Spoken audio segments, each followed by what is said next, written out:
সড়কে আমরা এখনো বলতেছি যে সড়কে যেন কোনো দোকান না বসে। সড়ক এবং ফুটপাত দুইটা কিন্তু আলাদা আছে।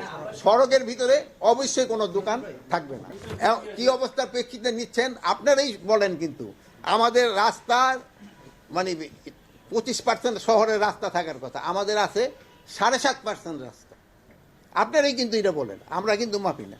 আমাদের গাড়ি ঘোড়া কিন্তু দিন দিন বেড়েই চলছে।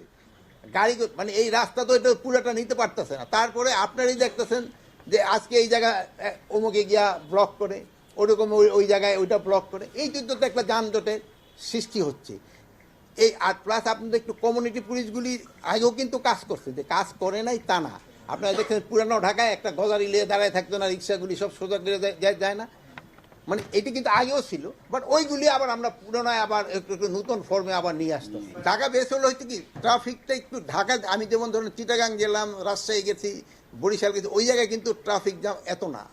মানে কিন্তু এটা মেইনলি আমরা প্রথম ঢাকাই করি। এখন হলো কি কতদিন থেকে শুরু হচ্ছে দেখি তো, এটা তো একটা রিক্রুটমেন্টের প্রসেস।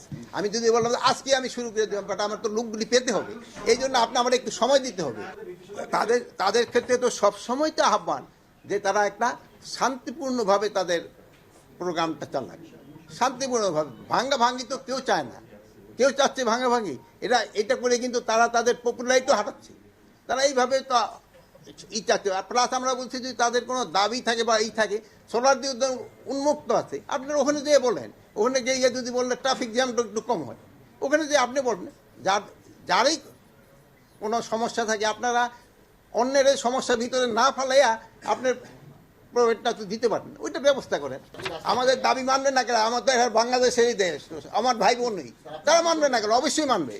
তাকে দাবি আমরা মানবো, আমাদের দাবিও তারা মানবে।